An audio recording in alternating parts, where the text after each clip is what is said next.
Fam Mortgage Advisors, welcome to Funding Billions, episode 10. I know we just came off Sales Rally. What a fun time that was. 2022 around the corner, and it's time to pivot. So my guest today, who was also at Sales Rally and on the stage, but we didn't get that much information from her. And so I'm super excited because she's amazing. Baha Maleki, I said it right? Baha Maleki. Maleki. There you go. See, I told you were going to have to correct me because I'm terrible at that stuff. But anyway, Baha, you're amazing. Like your story, from what I know, and I love how you gave me a shout out that you just DM me and everyone started laughing. I was like, she actually does. And it's mostly all about mortgage questions, and I'm totally happy to help. So before we jump in, let me give Fam Mortgage Advisors some numbers here. And I need you to pay attention because she's brand new, like super new. Got her, Baha's license was July of 2020. Comes in, obviously rates are great, closes 60 loans for $28 million, and then took that momentum into 2021. As of today, 136 loans for $80 million. I get emails from everyone, and they're always like, I'm brand new, what do I got to do? And for me, I've been at this 20 years, right? So it's a whole new game out there with Instagram and social media. So let's start with one. How did you get into mortgage? Because I know you didn't start as a mortgage loan officer, you started as an assistant. Explain that when you started. Sure. First of all, thanks for having me on. You know, I watch the show. I watch every episode religiously, and I've learned a ton. So happy to share with the other loan officers. So I kind of tripped and landed in the mortgage industry. I had no intention of being a loan officer. For the past 10 years, I had my own business, staffing, referees, and umpires, right? Most random thing in the world for youth leagues, recreational leagues. COVID hits, everything comes to a halt. Like overnight, I have no business. So this goes on for like weeks and months. And I'm like, all right, well, I kind of wanted to get out of that industry, and this is kind of my chance now. So I'm thinking, what's my next move? What's my next move? And no joke, I get a call one day from a good friend of mine / a mentor of mine who had given me the idea to start the referee company. She goes, hey, I've got your next career. I go, shoot, what are we doing? She goes, you'll be a loan officer. I go, okay. So literally go on Google, how do you become a loan officer? I'm like, oh, that looks easy. That's cool. And then I text my realtor. It was like 7 o'clock at night. I'm like, hey, do you know any loan officers that can take me under their wing, teach me, how to do this? And he goes, yeah, let me link you up with a couple of people. Top of his list was Ali Nayab, Finance of America, one of my branch managers. He puts me in a group text. We start texting. Ali calls me like 30 minutes later. It's 8 o'clock at night. And we just clicked right away. He says, look, I've been looking for someone to bring in as an LOA and just to kind of train them, teach them the industry, help me out. Obviously, I need an LOA. Do you want to do this? I go, yeah, absolutely. So yeah, we kind of went through that process. The next day I did a formal interview with Sergio as well. They said, all right, we're going to bring you on as an LOA. I signed up for my class, knocked that out in a week, did my 20-hour course. Following week, took my exam. I think within 3 weeks, I showed up to the office to get my laptop to do my onboarding. And they're like, all right, well, here's how you get licensed and here's how you do this. I'm like, oh, it's done. Everything's been taken care of. I'm just waiting for the final license to get approved. So it was that quick. It was just like 2 or 3 weeks. Wow. So how long were you in LOA? Because I could tell your personality is not an LOA. So I started as an LOA. I think it was like a 6-month or 1-year gig. And I was like, all right, so I'll do this. I did that for like 3 weeks, I think. And then my license cleared. And I was like, all right, well, I had already been reaching out to my sphere, my network, going back to college, law school, high school, kindergarten, everyone I ever knew in my life. So I'd already been putting the word out there. And I was like, I could bring business in. I want to get paid on the business I'm bringing in. So I approached my managers. I go, look, you guys are awesome. Thanks for this opportunity to be an LOA, but can I be an LO? I want to start making money. And they said, you know what? We want you to succeed. We want you to spread your wings and fly, but just understand there's no guaranteed paycheck. There's no salary. You might not make any money. I'm like, all right, that's fine. No problem. I'll do it. So my first month was August 2020, my first full month. I think I closed 3.4 mil. And then 2 months later, October 2020, I closed my first 10 million month. So. All right, hold on. All right. There's no way you walk in and close $10 million and all right. So let's rewind for the LOs out there, especially I get a lot of emails. They're like, what did you do? So clearly you started reaching out to people, like everyone you know, like is that Instagram, Facebook, text, like walk me through it. What did you do? Like, honestly, tell us who you reached out. Like you reached out to everyone you know at school, your family and friends. Now, are any of them realtors or anyone in real estate? Okay, so I reached out to, what I did was actually kind of cool. So I went back to all the people I knew, and this was like the height of COVID. There was no in-person, nothing. Right. So I go up and look on title, like the address or the name of anyone I knew to see when they bought their house and see if they had done a refinance in the past couple of months or year. And if they hadn't, I knew they were prime for a refi. So that's kind of how I started. I look up title, like I ran out of title licenses after like 2 weeks, like every month. Okay, all right. So you went and said, all right, I got my friends and family. I'm going to go look at title to see if they refinance. And if they haven't, I'm just going to reach out to them and say, hey, surprise, I'm in the mortgage industry. Let's do your refinance. No, I didn't do it like that. I didn't sell it. It was just like, hey, what's up? Haven't talked to you in a while. You know, how's your family? Oh, I see you bought this house. I kind of transition into it. You know, I didn't want to be a sales pitch. So I kind of, you know, reconnect with them. It would come up in conversation. Hey, what are you up to? What are you doing for work? And then they'd ask me. And then that's how I'd naturally bring it up. How many text messages you sent in your first 30 days? Oh, text messages, DMs, Facebook. Like I got blocked on all of the social media sites for sending. They thought I was like spamming people. So I was sending so many messages. But the key was, it wasn't like a template. It was personalized to each person, right? Like each person I knew, I was reaching out, customizing something for them. So that was one part of it. The other is, you said realtors. I knew one realtor, my own realtor that I purchased with, and that's it. I didn't have any other realtors or anyone else in the industry. So, so when you reached out to that person, like a lot of like realtors, even though, I mean, was he or she already connected with the lending people? Yeah, he does a lot of business, so he knew a lot of people. But when I asked him to link me with a good lender, other question I said is, how do you think I would do as a loan officer? He said, you would kill it. So he already knew kind of that I was a hustler, and I've known him for a long time. We played basketball together. So he was willing to give me my first opportunity on purchases where nobody else wanted to, obviously, right? Got it. And so when you got that first purchase, let's go back to that. How much did you communicate with the other side of the purchase? I was nervous. I'm going to be honest. I was nervous. I didn't even know what an appraisal contingency was, what a loan contingency was. So I'm like going back and forth, asking my managers, asking my underwriter, like, okay, what is this? How long should it be? What do we do? And it was like an hourly income person. I remember I was so nervous about the hourly income calculation. So I did my best to reach out, you know, to the listing agent. He didn't really care, honestly. But yeah, the buyer's agent was very happy and the buyer was super happy. It closed, it was fine. And with each transaction, I gained a little bit more confidence, but the refis were just, I got my feet wet. Like I did a ton of refis when I started, and that's where I learned the X's and O's basically. Got it. Okay. But what are you doing now? Purchases. What are you like? How are you hunting for purchases? Because now you refied your whole group, that everyone you know, are refied. Twice already. Twice already. That's true, twice. So what are you going to do now? Like if you've got a lot of newbies on Finance America, a lot of people were living on their refinance book, and here we go. And it's scary. It's really scary. Like I can guarantee you people's phone isn't ringing like it used to. And so I love our theme of pivot, right? What are you going to like, what is your plan to continue to grow this $10 million a month? So what's interesting is a lot of people do get referrals from realtors. I have like 2 or 3 top producing realtors that I got in with, and I'm really fortunate, but I get the most of my business from past clients.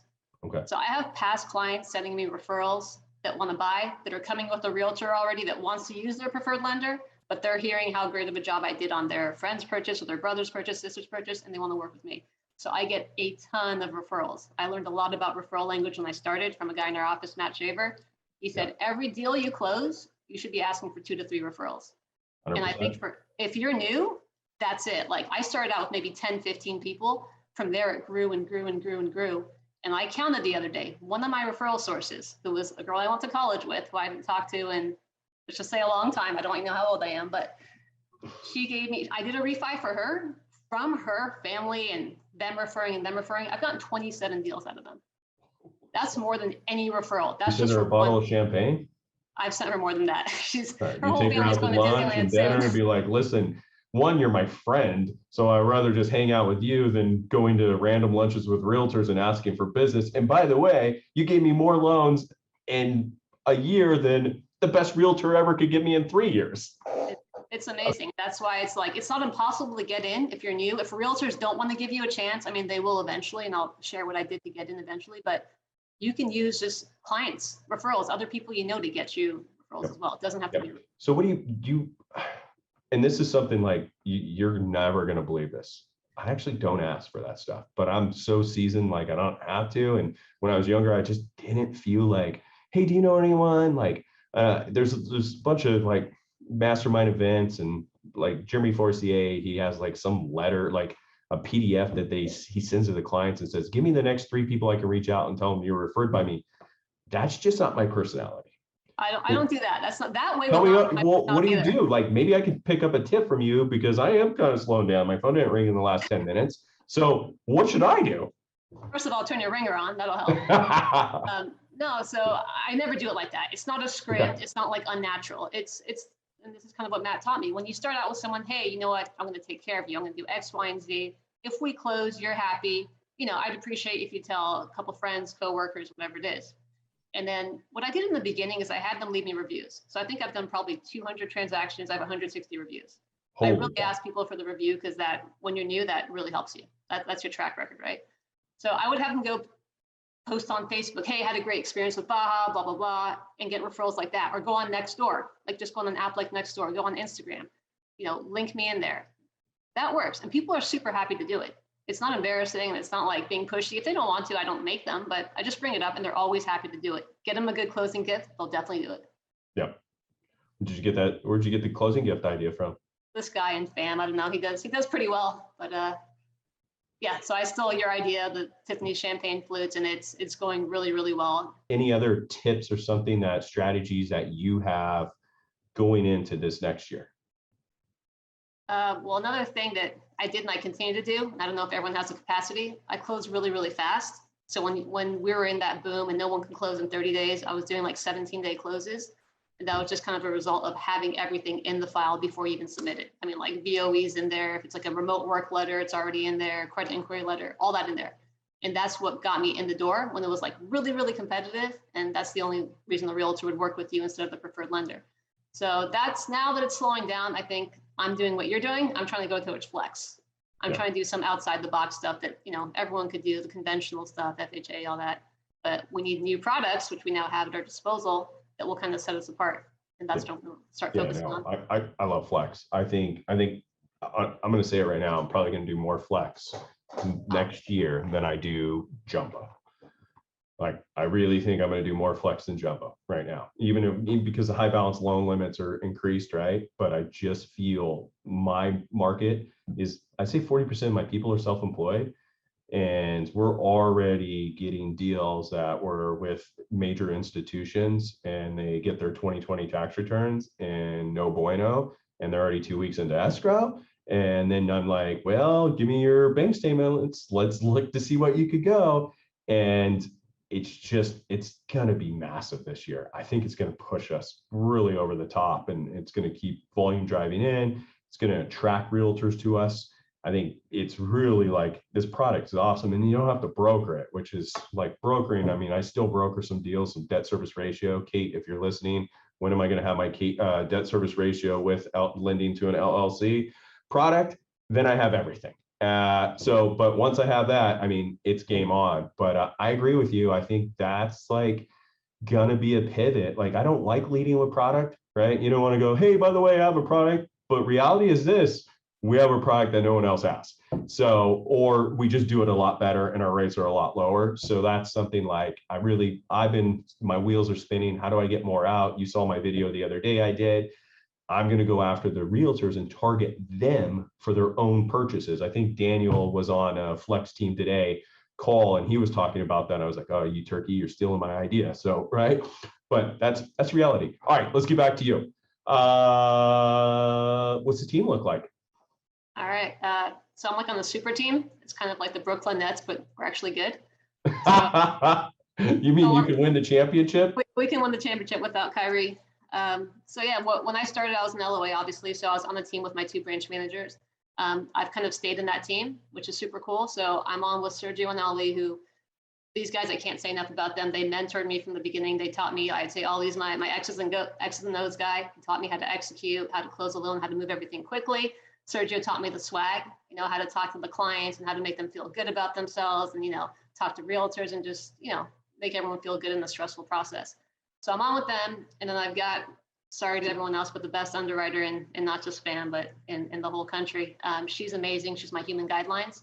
And when I started out, I didn't know a lot. I'd run scenarios by her all the time. I'm sure I annoyed her, but I'd run like any self-employed file, any hourly calculations by her, and always super helpful, always willing to teach me, to this day, like everyone I submit, I'll show it to her before, hey, what do you think about this, this, and this? Can I do that? What if this happens? So she's been huge education-wise for me and just given me the confidence now to succeed. Other than that, I've got a processor that's dedicated, that does all my files. And what's cool is we came in together at the same time with no background. Nice. Yeah, so we learned together, we grew together, we learned the industry. I stepped on their toes a lot, didn't want to delegate at first. I wanted to process my own files. Now we're at a point where I totally trust her. She'll get the file to the finish line. I don't have to, step in anymore. And then I've got someone that opens my loans, discloses my loans before the RPA, the ink's even dried. It's already been disclosed. Got a funder that, whether it's 8 o'clock at night, 4 in the morning, funds all the loans, sends their CDs out. So I'm in a good spot. I know I'm super lucky. You got a well-oiled machine right now. Very well oiled. We can close in 11, 12, 13, 14 days. I don't like to go more than 17, but they allow me to do that. And I realize that I get people in the door, but they get them out the door. So it's kind of a great team effort. Great team. So you did mention having the underwriter. It's crucial, right? I have two, like Nick Williams and Bridget, and then also have some jumbo underwriters that we can send emails to, and they reply back, and they're like, because for me, I don't even want to input the loan sometimes. Like when I got questionable stuff, and I'm like, I don't even want you filling out an app. Send me your tax return, send me your bank statements, and I could piece it together and just fire it over and go, what are we looking at, right? Because who wants to run someone's credit, get their stuff, get them all excited, and then you're like, by the way, don't qualify. And I tell people within 5 minutes, like on the call, I'm like, look, in 5 minutes, when I'm done with the call, I know if you qualify or not. Now, if you tell me stuff that doesn't really true, like you said you make 50 grand a month and you're depositing 50 grand a month, and I come and find out it's a transfer and it's not real, that's a different story. But reality is this is my success. I'm a X's and O's. I'm a tactician. I make sure it totally qualifies. And that's kind of like how I built my career. And I still feel like that is way more valuable than being the title rep out in the field going, hey, use me, I'm really good, because like I get offers accepted. Everyone knows who I am. You know what I mean? And I feel that like we get away from that in our industry. I feel like as these teams get bigger and bigger and LOs get bigger and bigger, they get away from their principles and they walk away from that and they go, oh, so-and-so will do that. And guess what happens? A file falls apart. They didn't look at it. And it's happened to me. Like I have a whole team and they're really good. And sometimes I'm moving fast and I'm like, hey, throw this in, look at it, da. And then they'll come back and go, did you see this? And I'm like, oh, right. I'll give you a great one. I have a jumbo loan. I was going Wells. They had a foreclosure 11 years ago. Wells requires 30% down. Did you know that? I did not. Yeah. I'm scared of that product. Huh? I'm scared of that product. Yeah, no, I had to sell them a higher rate. Go easy jumbo, right? But reality was the old Chris would have caught that really quick, but I was just moving fast. And it was one of those things where I was like, I mean, thank goodness we could do the loan. Everyone's happy and fine. But it was just, I go back to that going, dang it, right? It's like one of those things. I know better than this. I should have pulled that up and looked at it real quick. It's a huge luxury to be able to run stuff like that by your underwriter. And I know most people don't have that, accessible to them at other companies. So I appreciate that. No, I think our underwriting support here is tremendous. Absolutely. And I think, we get a lot of help. And, with Flex, Mike Potter is super involved and he's like replies back and you're like, hey, you're the head underwriting of the whole company and you're in there pushing and helping close loans. Makes me feel good, right? He's there, he's working. He's not like, he doesn't disappear. So change of gears. You got to go to the LOA because you taught me on that one. What'd you say? The LOA. Yeah. You taught me. So background is I've asked you several times, I've been looking for an LOA. once I started to get really, really busy and I just felt like I couldn't get back to people in time. I like to get back to people in like 10, 15 minutes. It was like a day was going by. Yeah. And I went to my managers. I'm like, I can't keep up. I mean, I had like 20, 25 files a month. I didn't know what to do. So we interviewed some people that had experience, and I was like, yeah. And I reached out to you and I said, Chris, where do I find an LOA? And I think you said like, anyone that's good right now has a job. If any LOA is not working at the busiest time in history, there's something wrong. It's true. So you gave me the advice that, you hired someone green 20 years ago and just kind of showed them the ropes from back then, and they're still with you, right? Is that true? Yeah. Okay. So that's what I did about 2 months ago. I hired actually a friend of mine, and she's been amazing. She's picked it up so quickly. I mean, everything is so organized now. We're keeping like spreadsheets, we're updating realtors, with all the leads they're sending. We're doing all our closing gifts, or she's marking all the important dates on my calendar. It's been life-changing. I would call her a loan partner more in LOA, but you need that once you're doing volume, because you spend so much time doing stuff that's not worth your time, right? And you need some help. No, my day is really structured, right? My team helps support that, but that's like literally I'm kissing babies, right? So I'm waving and kissing babies, right? But I'm structured, right? So are you using Mortgage Coach? Yeah. I know that you have someone do your mortgage coach for you. So my LOA just learned it and sent one out for me today. And I was so excited because I suck at it. My numbers never add up. Yeah, no. Like I have 2 that could do Mortgage Coach now. So, and I'm still like, here's the rate, here's the program, here's this. And then we're blasting out. But it's just like, you have to figure it out. You have to delegate and go, all right, what are we doing here? Right. And so that's where I always redefining my business. I'm redefining my play. Like, you know what I mean? Who does this and who does that?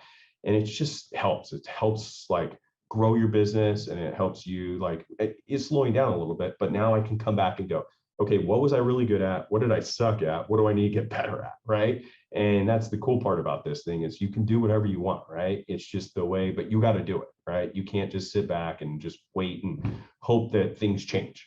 But that's awesome. You got the LOA, right? It's one of those things like game changer. Yeah, it's game changer. It's game changer. It's and life changer. Yeah. And the cool part is like, you'll start figuring out little things that you can do, right? You'll be like, okay, can you do this? And I'll do that. And then what it does is it frees you up. And as long as you're not like going out and not working, right? And you're like, oh, I got an assistant that does that. Now I get to go have a happy hour with my girlfriends and don't have to work for 3 hours, right? That's the part where people miss that, right? Like me, I'm always about more. What can I push myself? What's the limit, right? How far can I push this thing? And I honestly think I could do 100 million in a month, right? That's like literally, I feel the team I have now, I could personally do 100 loans, $1 million a month, or 1 million average loan amount, and I could close 100 and I won't go crazy, right? I feel like I could get there with the team I have now. I just got to get the bigger loans. That's awesome. Right. But now back to you is let's go back to this. So what is the biggest challenge or pain you're having? So I want to go in the future because right now I don't have any, but I see it coming, right? I see it on the horizon. I'm very well aware that I got in the industry at like the best time in history. Okay, that's not lost on me. I knew that, and that's why when I started, I was working 15 hours a day because I knew like I could wake up and the rates would be in the fours, and I missed an opportunity, right? So now that I'm kind of looking ahead, and like you said, things are slowing down. Our phones are ringing a little bit less, which is good for a little breather. But I'm just trying to think, what's going to happen when you go from funding 7, 8, 9, 10, 11, 12 million to doing like 2 million a month? Like that's depressing. I'm concerned about those days and what I'm going to do and how I'm going to transition into that, because I haven't seen the volatility. I've just seen, I know there's ups and downs. I've just seen up.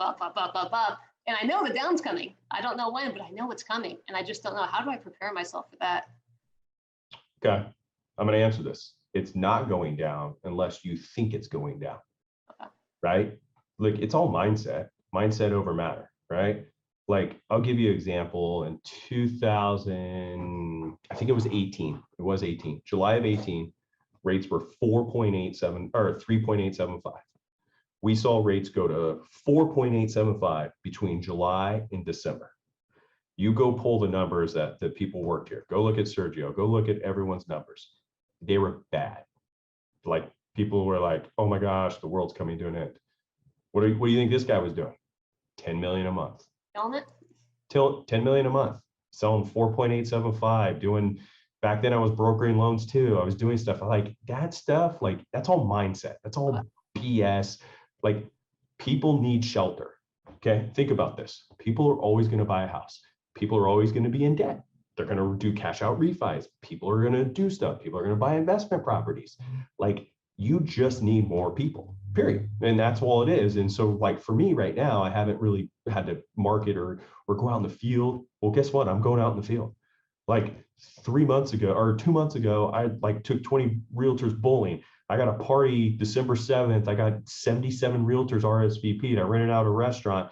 Like I'm back going, I know it's going to turn a little bit, but I'm going to be like super positive and tell these agents like, don't worry about it. We got this, right? You're with me. I'm not letting up. I'm not going to quit. Like, come on. Like, who cares if rates move 50 basis points, 75? That doesn't change that people are going to buy and sell. People are going to get divorced. People are going to need cash out. Like we always have an opportunity. Like when the market crashed in 7 and 8, like you heard Decker, he got out, right? This guy didn't get out.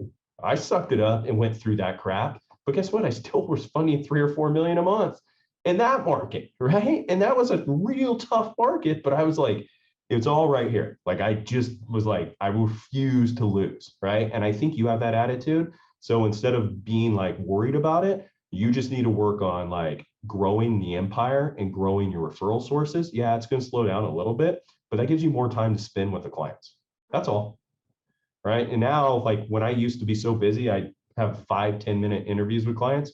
I spend 30 minutes now. Right. I got the time and it's going to lead me to more clients. Right.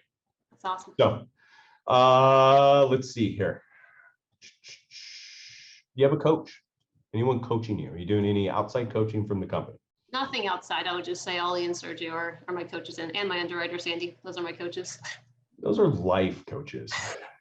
Have you thought about getting coaching? No. Okay. Do you, besides listening to me, who else do you listen to? Any podcast? Do you pay attention to like YouTube? Are you listening to anyone else out in the industry like out there?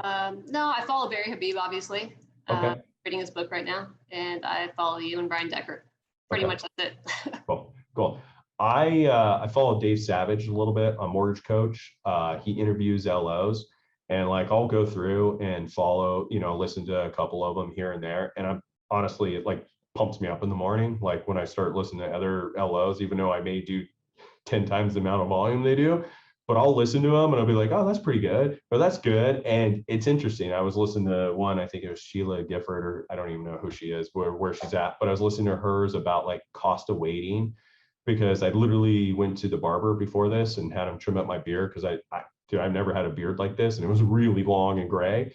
And we started talking about like buying homes. What do you do? And I'm like, in real estate. And he's like, oh, I'm not going to buy. And I was like, like if you can afford to, you probably should, right?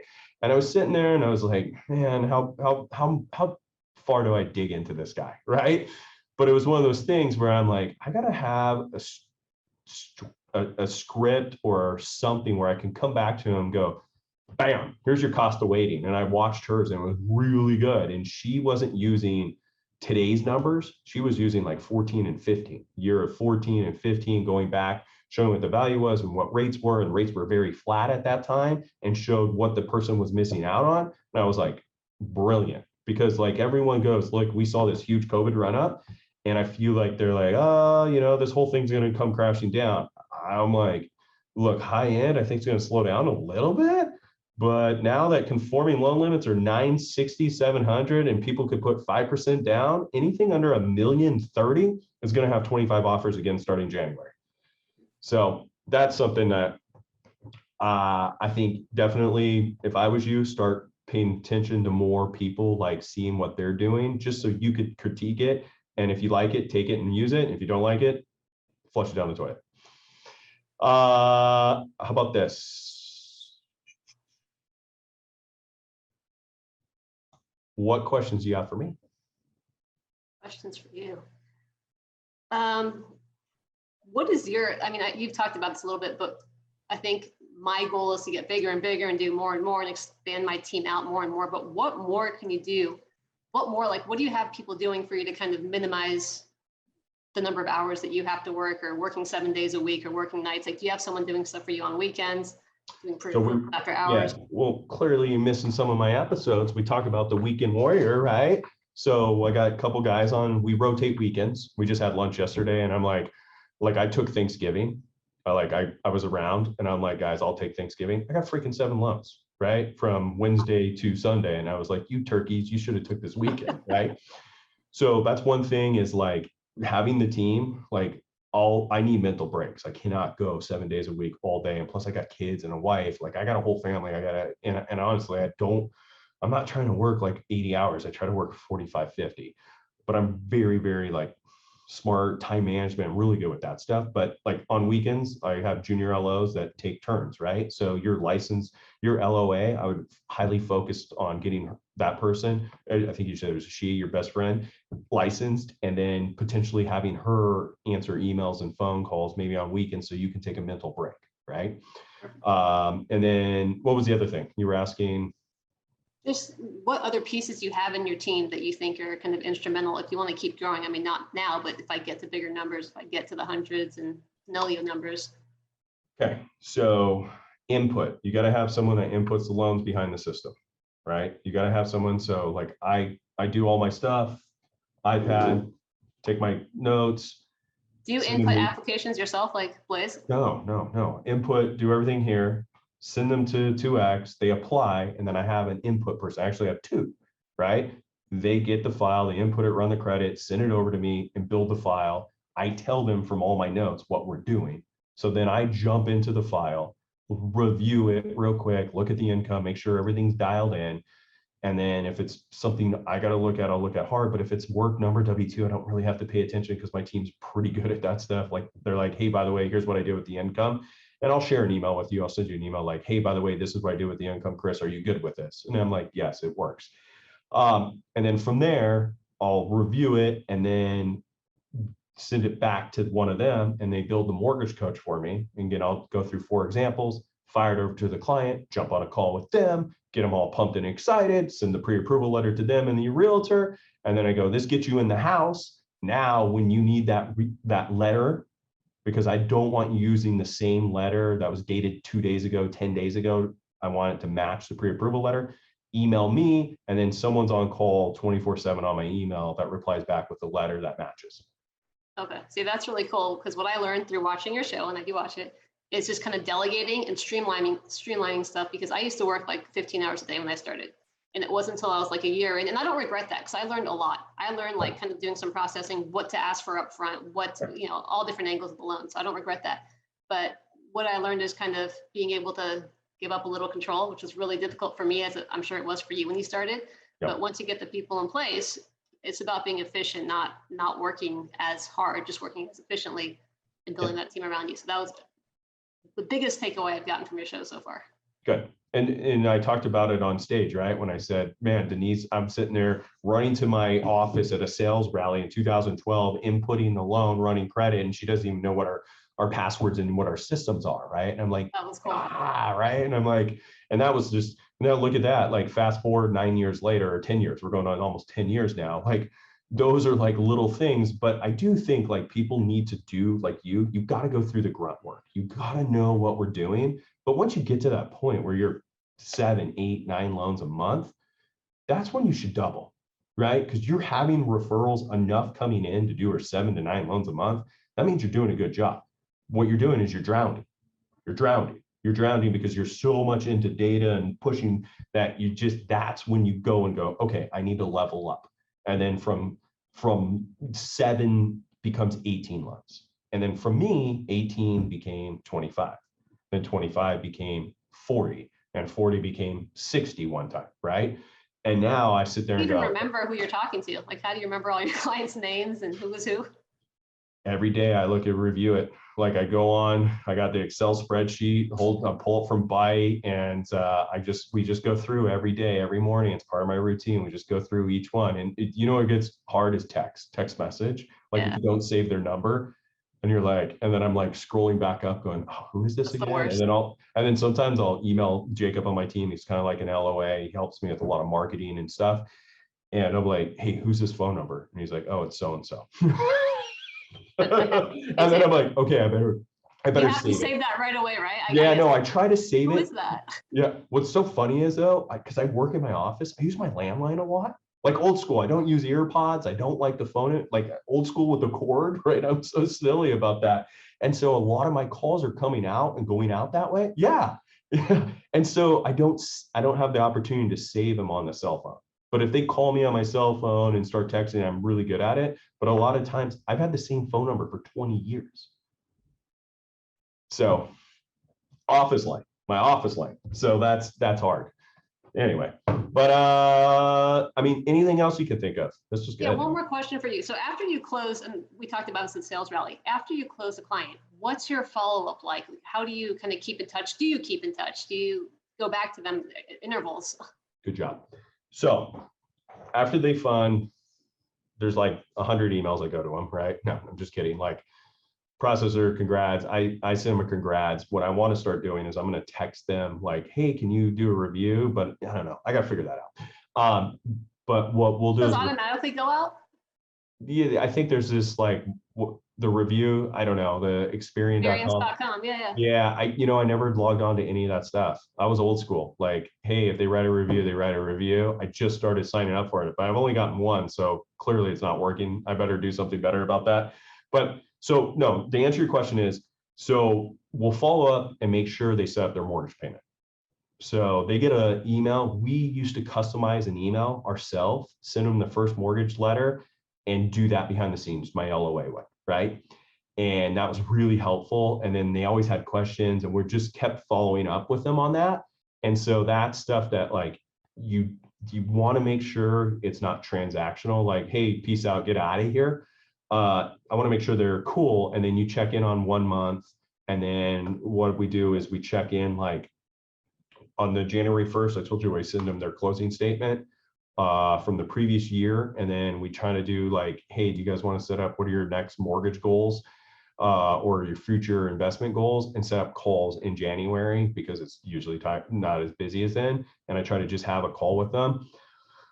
But we're not like transactionally going, you're out of here. And then the big thing is taxes, right? I don't know how many emails you get about what's supplemental taxes, who pays this bill, who does that. Do you get those yet? I think I'm just at the point where I'm going to start getting them now. But Yeah.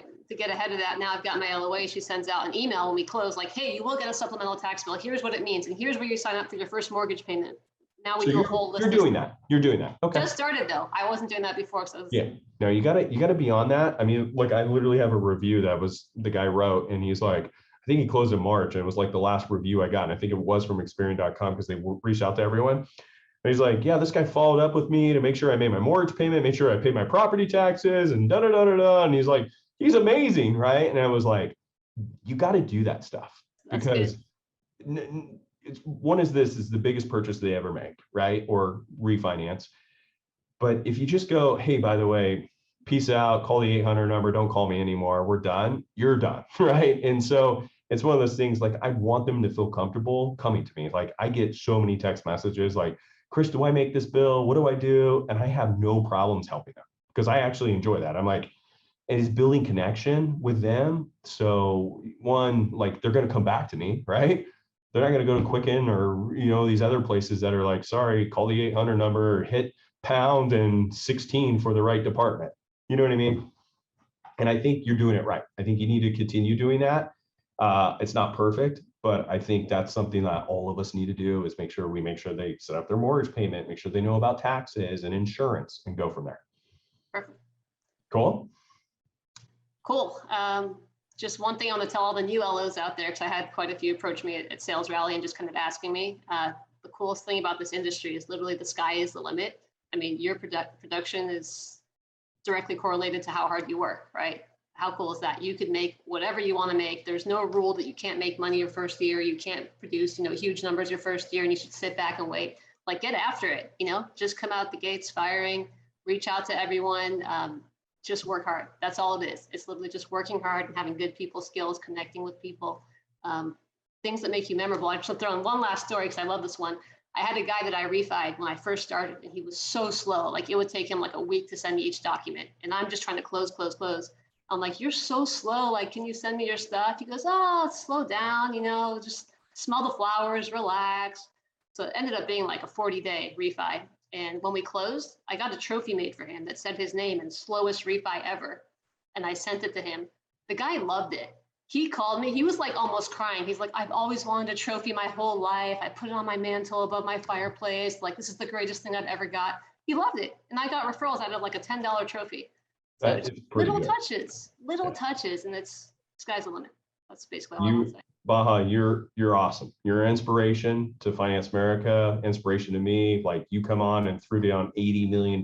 Like, that took me 10 years, right? So I expect big things out of you. And Pressure. thank you again for joining us. And of course, you can direct message me anytime about guidelines or programs. Don't post it on Facebook in front of everyone on whatever it was, that Mortgage Coach or Scott Groves' thing. Come to me first, and then I'll say, go for it. You'll regret that. Yeah, it's okay. I teased you. All right. Thanks so much for having me. I appreciate it. You got it. Hey, everyone, thanks for joining. Episode 10, amazing, great content. We got another great guest coming up in a couple weeks. Talk to you guys soon.